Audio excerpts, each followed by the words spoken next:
Huh. Blank Check 2 went weird than I thought.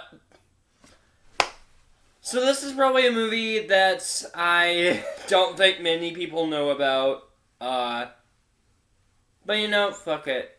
We're gonna talk about it. TheBrainiacs.com. Now, I originally was supposed to have this movie review come out Friday.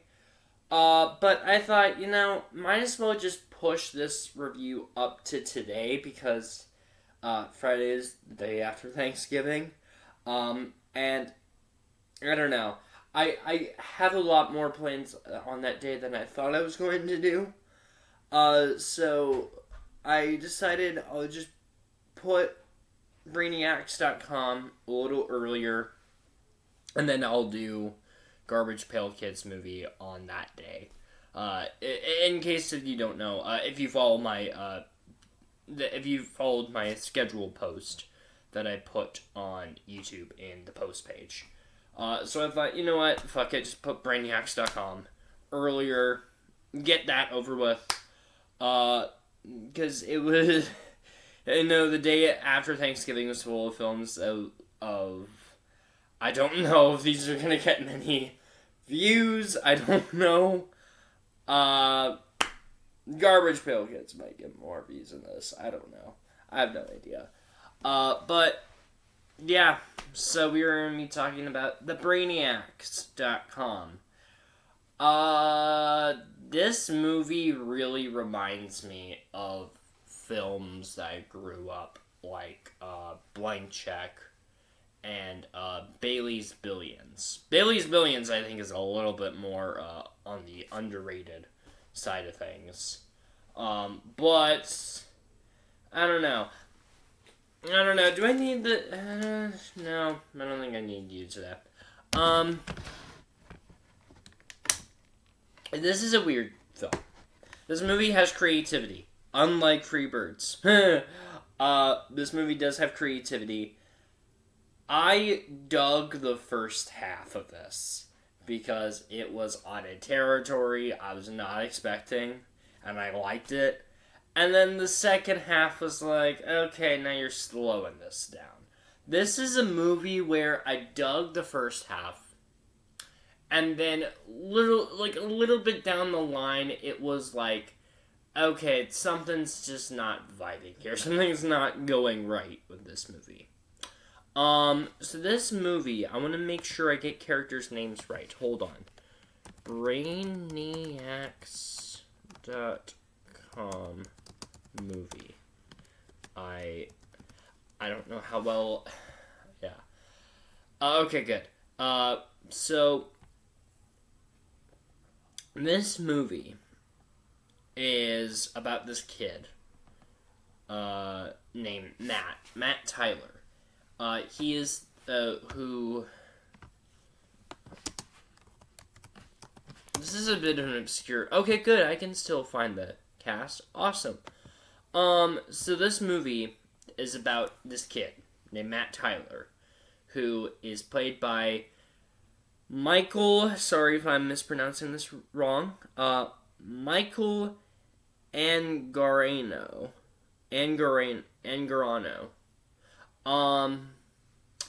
And he, has to do this, school project about stocks and marketing, and I'm sorry, this is where I have to pause this thing for, disbelief.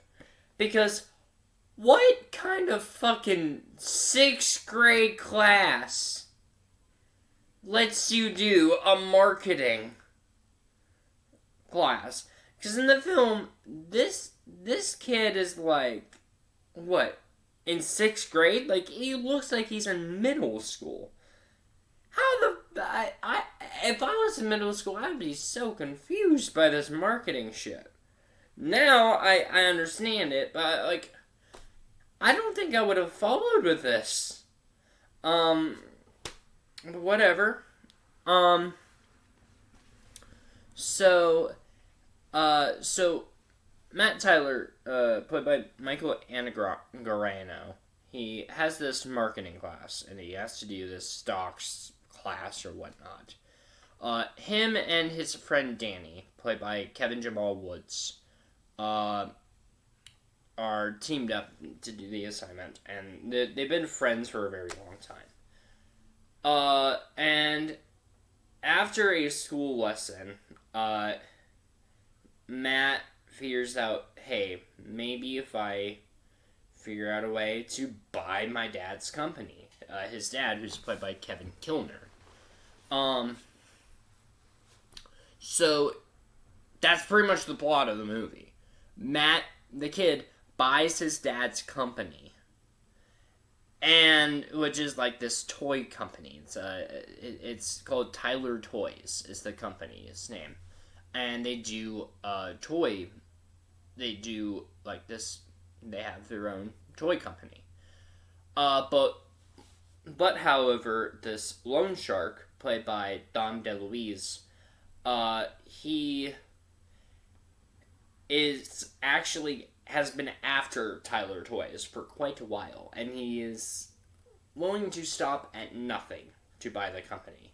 So when he figures out that someone, by the way, the dad and the loan shark have no idea that Matt bought the company. Matt just created this fictional character by the name of Mr. Chips, this AI avatar fucking looking thing, to buy the company. So they think Mr. Chips bought it, when actually Matt bought it. So when the loan shark, who's played by Jamal Woods, finds out that Mr. Chips bought the company, that's when he gets pissed, and he wants to send this sort of, I guess, send like this detective, played by Alan Lulu, to try and, like, I guess, spy on the kids, just to, I guess, catch them to, I don't fucking know. It's a weird movie. So, like, I guess understand who bought the company. So, yeah. And then all the while, you have stuff like the dad is trying to get over his wife's passing, because after his wife died, his kids, Matt and his sister Kelly, played by Vanessa Zima, they just haven't had the most time with his dad. His dad has always been sort of a workaholic, and thinks that work is the best thing to pretty much keep him sane. He just doesn't realize how to have fun. So there's that going on in the background. This movie is weird. So it has like a normal, plot, as you know. But like it's weird.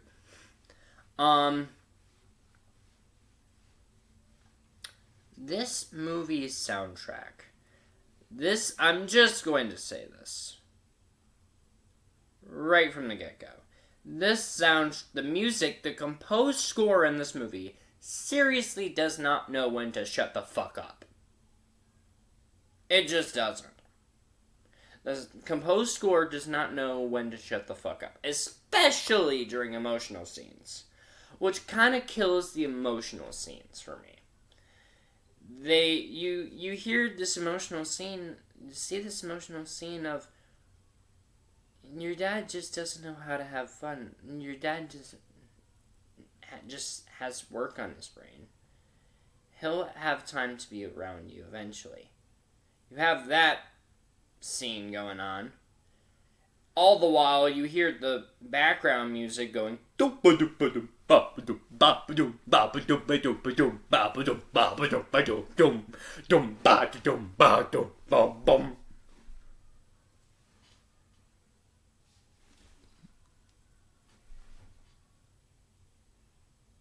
Does this compose score match? Dum ba da dum ba da dum. Your dad just needs to have fun. Dum ba da dum ba da dum. Well, he'll spend time with you eventually. Dum ba da dum ba da dum boom boom. God damn. There's I don't know. Don DeLuise. I want to talk about him in this. He is. What the fuck is he doing in this movie? So I've seen Don DeLuise and other stuff. I've seen him in Sequest, and I've seen him in. I know I've seen him in other stuff. I definitely heard his voice. He's in a lot of Don Bluth movies. It's like in All Dogs Go to Heaven. He was in he played the fat cat in American Tail in Mystery of the Night Monster. He played that fat cat in American Tail Mystery of the Night Monster. And I don't know what character's name was, but and I've seen him in roles that were in live action too, and especially Sequest. And there's times where he's a good actor. He knows how to show scenes, I guess, in emotion. He knows how to act well, and he knows how to use his. He knows how to use emotional scenes effectively. This movie, I feel like he's just mugging for the camera. He'll be like, we need the money. And if we do the money and get the money right now, we can definitely blah, blah, blah, blah, blah. No. What? Do you think you're the next Jim Carrey? Do you think you're the next Jim Carrey? Because you're not. You're not.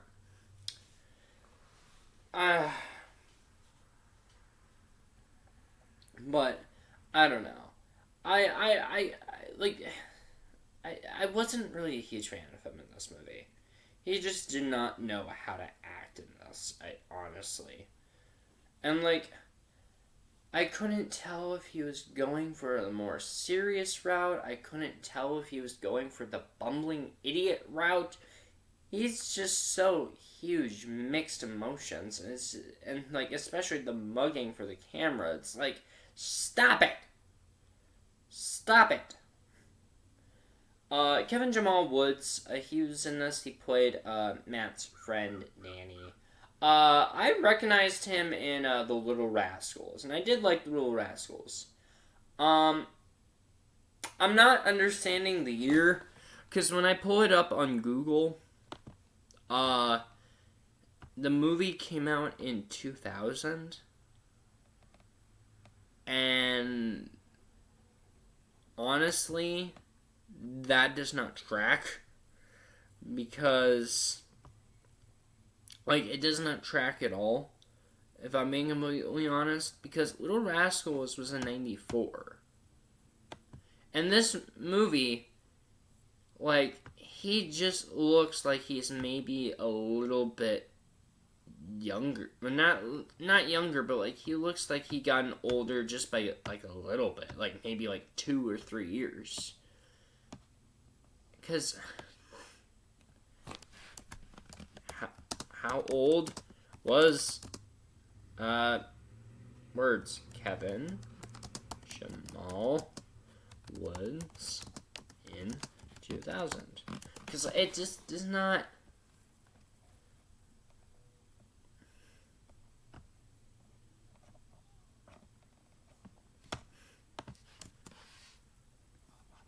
Alright, now I have to do math because it's not pulling in the right number. 87, 97, 7, 8, 9, 10. Oh! What? 87, 88, 90, 91, 92, 93, 94. Oh, so he was 6 when he did Little Rascals. He was 13 when he did this. Why does he look like he got, like, maybe 4 years older? I'm sorry, that does not track. Okay, whatever. Maybe this movie did come out in 2000. Okay, I don't know. Because there's some movies where they say they came out in, like, especially independent films like this. Because I think this was an independent or television film.